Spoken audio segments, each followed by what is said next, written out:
but actually over the last few weeks it has been sort of sat dormant, yeah, waiting to be loved again. Obviously lately we've spent a lot of time in the RS6 because it's been a new car.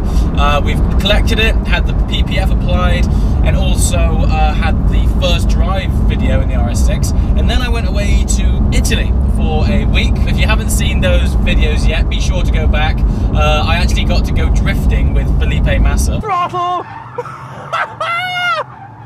A little bit on the gravel. What the hell? And Valtteri Bottas. Yes, yes, yes! 10 points! Bottas, baby, you nailed it! Yeah, and then I got to take a Lamborghini up through the hills of Italy. So yeah, all in all, it hasn't been a bad few weeks at all. But today we're in the GT3. But having said all that, we're actually going to be talking about the Audi R8 and why I sold that car. Now, this question has been asked a lot lately in my comments, and actually that question started happening pretty much as soon as this car turned up, and there's a good reason for that. And it's basically because as soon as the GT3 arrived, I think I drove the R8 one more time after driving this. So yeah, let's just go over the main reasons why I sold my Audi R8. Number one is the GT3. Now, for those of you who are early subscribers to my channel, you'll know that my R8 was actually my daily driver. As impractical as that might seem, I did drive it every single day. Most of the time it was covered in dirt. With it being a black car, it only really looked great when it was clean, but despite all that, it was still actually a pretty good daily driver, and I still actually hold true that the R8 is still the best everyday supercar. But despite that, the GT3 turned up. And when you get in this thing and you learn its characteristics and you explore that rev range, I mean, this thing revs to 9,000. And from a naturally aspirated, you know, 3.8 flat 6, which is, I guess in supercar terms, is quite a conventionally small engine, it's just an amazing thing. Drives incredibly well, and just everything about the GT3 just sort of clicked with me more from a supercar point of view than the R8 did. And one of those factors was actually weight.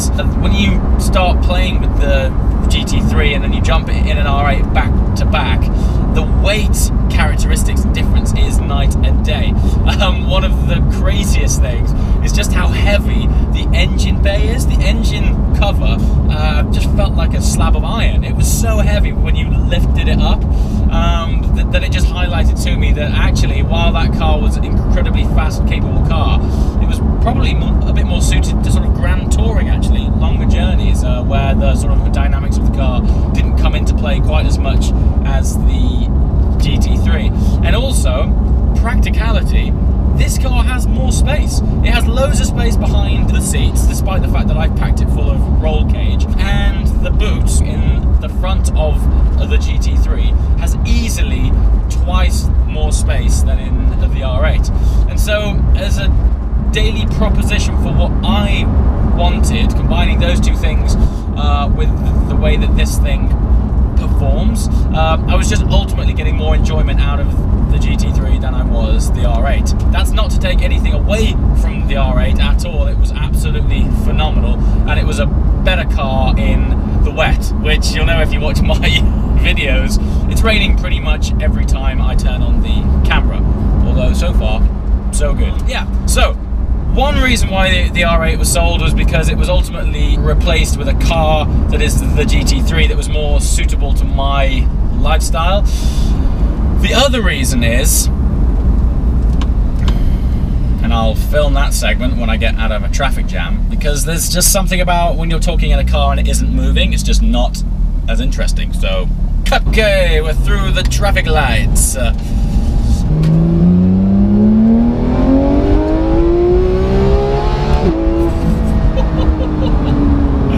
mean, really, I could have just done that clip and said that's why the R8 went. But anyway, the other reason why the R8 went is, as it was my daily, this ended up taking its place, as I just mentioned, and the problem with that is I ended up doing 17,000 miles since February. So, you know, in way under a year, I ended up doing way over the sort of, you know, average yearly quota, I guess. So I was basically piling the miles on this car. Now, I normally don't care about that type of thing. I'm a big believer in driving cars. None of my cars are garage queens. You know, all you have to do is watch this channel and you'll know that these cars get used. But I commute a lot, so I'm forever going, you know, up and down the motorways, and it's the motorway miles which were starting to get to me. I don't care if this had 100,000 miles on it, providing they were in the Alps. So I want the miles per mile ratio. I need to be quite high, right, when you're putting it on a car like this. And it was getting to a point where lots of these miles were actually just motorway boring miles, and I thought, you know, this isn't right. It's an injustice to this car to see those miles not being represented truly in what it was made for. And so I thought, R8's gone. This car, albeit while it suits my lifestyle outside of the drudgery of the M6, I thought, you know, it's probably about time that I got something potentially more practical or more suitable to the sort of daily grind. And, you know, people watching this will probably think, well, you have a Range Rover, why don't you use that? Well, I'll be honest, if you watch the Range Rover video,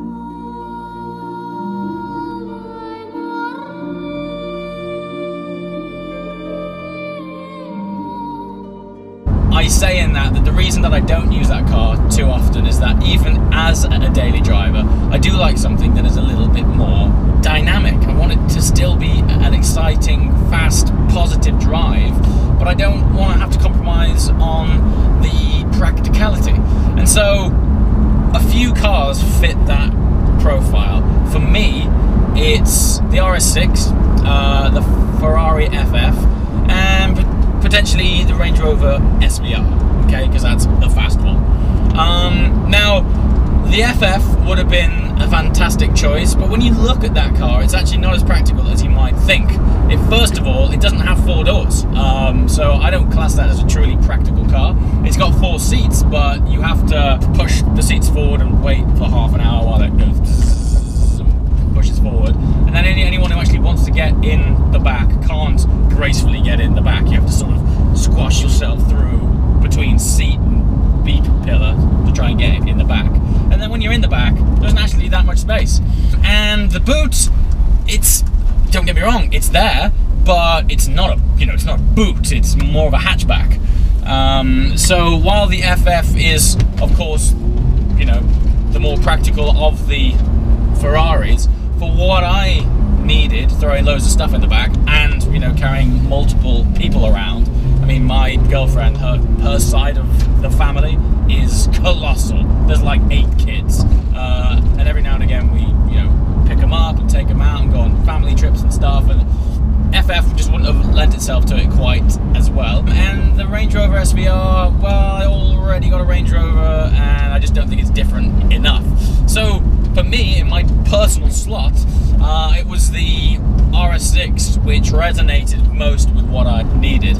And so, yeah, that was ultimately the car that I went for. I won't, you know, talk about the RS6 too much in this video, because this is why I sold the Audi R8. But those are mainly the 2 reasons for it. In summary, number 1, this was the better sort of sports car, as it were, and number 2, I needed something more practical to take over the daily miles. Now, I actually didn't do a direct swap. I did sell the R8 quite a long time ago. You haven't seen it featured on this channel for quite some time. Number 1 reason for that was I knew I was going to sell it at some point, so I just parked it. I just parked it to keep off the miles, but also because I ended up driving this more. And number 2, shortly after, I found a buyer, and off it went.